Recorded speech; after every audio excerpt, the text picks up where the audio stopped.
the equipotential surfaces are shown in figure, we have to calculate the magnitude and direction of electric field. Now this type of problem are solved by two concepts. One, that the electric field travels from higher potential to lower potential.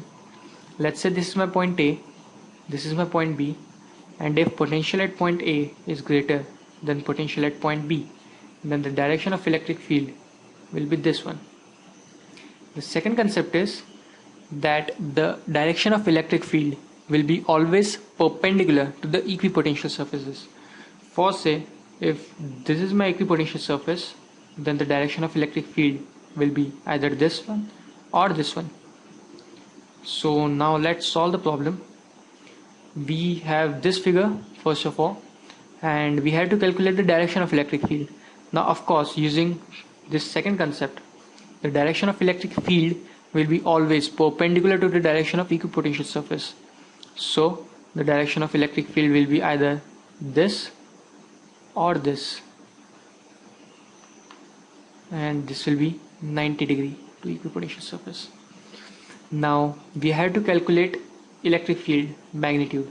Now we know that dV is given by minus of electric field dot product with length vector. Now in this figure, the dl vector will be along the direction of dl, so the change in length is my this length. So enlarging this figure, we have this is A, C, B. My equipotential surface is this BC. Now this length AC is given to me as 10 centimeter. My this angle is 60 degree. So cos 60 is AB by AC. So AB comes out to be 5 centimeter. Now change in potential between the two equipotential surface is given to me as 10 volt, and that is negative minus electric field into displacement, that is 5 centimeter. So this minus goes off and electric field comes out to be 200 volt per meter. That is my answer. And the direction of electric field is at 120 degree to the positive x-axis. The second part, that is this figure, here the electric potential varies with the radial distance.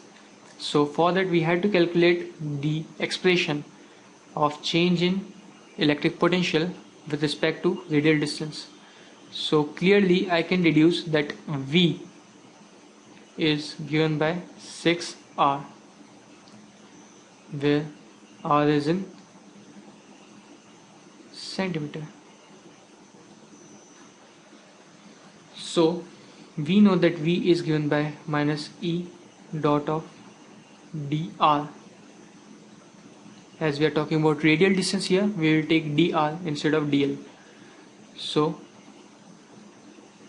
V is 6 by R is equal to minus of E dot dr. So electric field comes out to be d by dr of minus 6 by R, which comes out to be minus